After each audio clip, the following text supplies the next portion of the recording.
And it's like, oh, yes, and I have a proven record. And you were really in China in 2005? Yes, there's no way. There's no way. It's a low expectation. And then what's interesting too, when opportunities come up to, let's say, advise these entertainers or politicians on these type of issues, and boys, thank you so much for promoting my voice or amplifying it on your network, because that means a lot to me, because there are people that look like you that would not give me the time. They would not. But when there's an opportunity for someone to advise a potential elected official or entertainer, oh, they will not think about us. They'll go to a white person or a model minority, like some people say, Asian, because they know about the world, but you don't. There's no way. Because a bulk of black people I don't grow with don't know about the world, so there's no way you do it, right?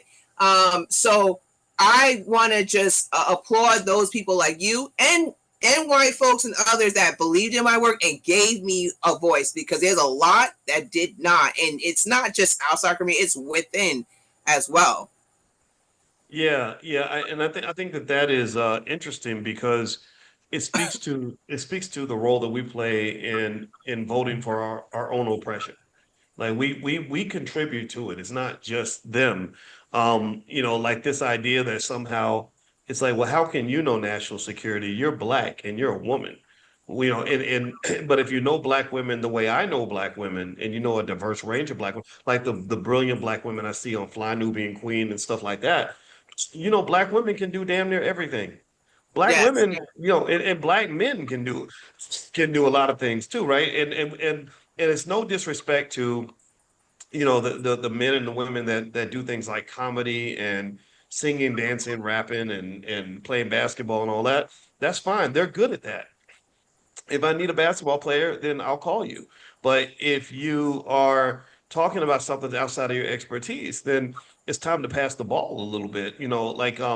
I would not, if you tell me you're looking for a good comedian, I'm not going to say, well, I can do that. Let me tell some jokes, right? Yeah. That would be crazy. I would look like an idiot, because Right. there are people out here that are really trained at comedy, like say a D.L. Hughley, who's an Mhm. expert comedian. But you pay attention and you notice that guys like DL also become leading political commentators in the black community. And I know Yes. DL, he called me and cussed me out and threatened to fight me and everything. It was crazy. But I was like, I was sitting there thinking, bro, you're out of your league.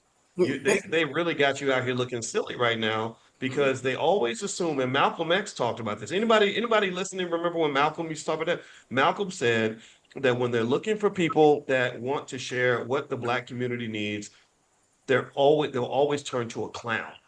They turn Mm, to a clown. They will mm, never turn to a king or a queen or a thinker or a leader or a scholar or a strong black person, because they know that that person is going to bring facts to the table. They're going yes. to bring standards to the table. They're going to bring expectations to the table, and they're not ready to deal with a side of the black community that has real expectations. And Yes. and so to me, the greatest leaders in our community, Asha, are all the like the types of people that are listening.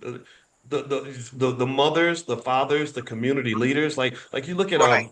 there's a brother that runs a group called New Era Detroit, who's really in Detroit, really going into neighborhoods, really saving people's lives. Right? Or you go to Chicago,